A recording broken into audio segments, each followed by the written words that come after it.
ഈശ്വര ഇനി എന്ത് ചെയ്യും? ആലോചിച്ചിട്ട് ഒരെത്തും പിടിയും കിട്ടുന്നില്ല. സാർ ഒന്നും പേടിക്കണ്ട, ഇത് ഞാൻ കലക്കും.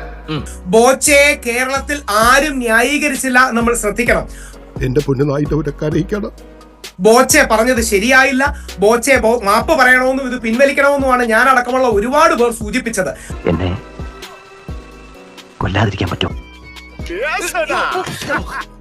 പക്ഷേ ഇതിനു വേണ്ടി അദ്ദേഹത്തെ 1 or 3 വർഷം ജയിലിൽ ഇടുന്നതല്ല അതിന്റെ പ്രതിവിധി.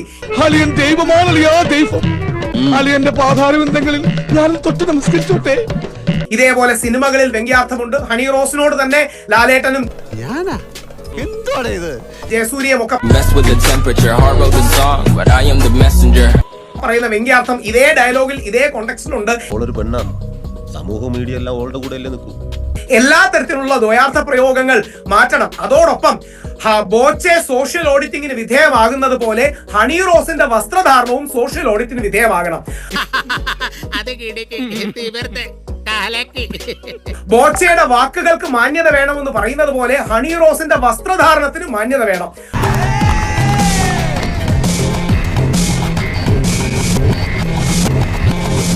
പുരുഷന്റെ കണ്ണിനും വാക്കിനും മാന്യത വേണം, സ്ത്രീയുടെ വസ്ത്രധാരണത്തിന് മാന്യത വേണം എന്നൊരു ലിമിറ്റഡ് പോയിന്റ് പറഞ്ഞു കഴിഞ്ഞാൽ അത് സ്ത്രീ വിരോധമാണ്, പുരോഗമന ആകാശം തകർന്നു വീഴുമെന്ന് പറയുന്നതിൽ അർത്ഥമില്ല.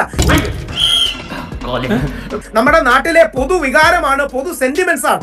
അതുകൊണ്ട് ഹണി റോസിനെ ബഹുമാനമാണ്, ആദരവാണ്. എന്നെ പറയുന്ന വിമർശനങ്ങളെല്ലാം ബഹുമാനത്തോടെ കാണുന്നു.